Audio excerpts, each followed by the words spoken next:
What's up, y'all? Welcome back. Today I'm going to show you a dish that's simple yet surprisingly delicious. Born out of the necessity of trying to clear out the fridge one night, I first thought it was going to be a tasty, albeit unexciting and kind of whatever dinner. I was wrong about that, and what I stumbled upon is something I make all the time now with stuff I almost always have around the house. So, let's get into it. The first thing I'm going to do is prep the veggies that I'm going to stir fry. I've got snow peas, mushrooms, and green onions today, but really the variety is not important here. Use whatever relatively quick cooking vegetables that you like. I'm starting with the snow peas, which have a really tough fiber all the way around their perimeter that kind of eats like dental floss, so I'm going to remove that. If you pinch the little nubs at the ends, you can pretty easily get under it and just sip that string off. It may come off in a couple pieces, but it shouldn't be too bad. It's a pretty fussy step, I know, but it really makes all the difference, so I highly recommend you do it. Once I'm done with that, I'll set those aside and slice up some mushrooms. I'm using just white button mushrooms today. I like mushrooms for this to add a little substance, but you could easily forego them in favor of more veggies. A rough slice on those, maybe about 1/4 inch thick, will do just fine. And then lastly, for the prep, I have some green onion here. I'm gonna opt for a long and thin slice on these as opposed to the usual rounds. I just like the way those eat more for pasta applications. I'm going for 2 to 3 inches long and as thin as I can reasonably get them, but I'm not too stressed about it. As long as they're thin enough to cook within a few minutes, they'll be just fine. So that's it for my prep. Now on to the cooking. I have my wok preheated over high heat. If you don't have a wok, you can definitely just use a large frying pan for this. I'll hit that with a tablespoon or two of neutral oil. It should be smoking. If not, there's a much higher likelihood of having sticking problems. I'm going to start with the mushrooms. Those take the longest to cook by far. As always, when you cook mushrooms, the first thing they do is collapse and release a ton of water.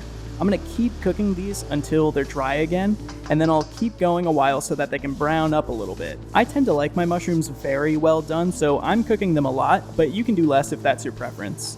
Once I'm happy with the color on those, I'll throw in the snow peas and the green onions. I'll season the whole thing with salt and white pepper, and I'll cook this basically until everything is softened up and the snow peas take on a bright green color.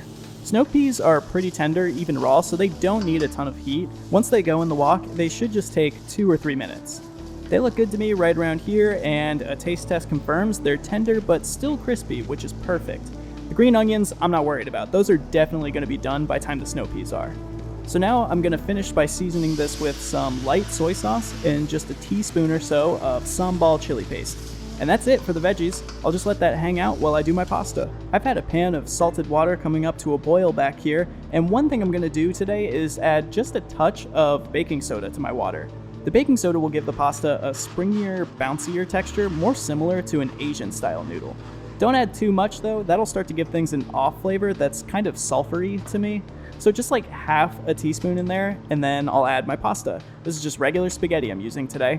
You know the drill here, just get it all in the water, stir it every once in a while so nothing sticks, and when it's a minute or two away from being cooked all the way through, I'll ladle off some of this water to reserve, and then I'll strain off the rest. Then I'll get this back on the heat where I'll add back some of the water, maybe 1/4 cup to start, a big pinch of MSG, and some garlic powder. Then in goes 2 tablespoons of butter. It's good to add the butter cold and in one big chunk. It helps it melt slower, which makes it easier to emulsify. That being said though, butter is actually surprisingly easy to emulsify with pasta water, way easier than like olive oil or something. So from here, once the butter melts, it's a game of micro adjustments basically. If it gets too thick, add another splash of water. Too thin, let it reduce a little bit, but it should be a little thinner in the pan than you want it in the bowl. It will thicken up as it cools down, so keep that in mind. That looks good to me there, and that's going to be a perfect, creamy, savory backdrop to those veggies. It's surprising how delicious these really are. I know it may seem kind of boring, but they're far from it. Really, really tasty. So the last step here is to just put it all together. I'm going to get a whole bunch of these noodles in my bowl and top it with some of my stir-fried veggies. And really, that's it. A quick and easy one this week, but I think it's a great idea for a weeknight meal. Only takes about 30 minutes, and the shopping list is pretty short. I hope you give this one a try sometime, and if you do, let me know. Thanks.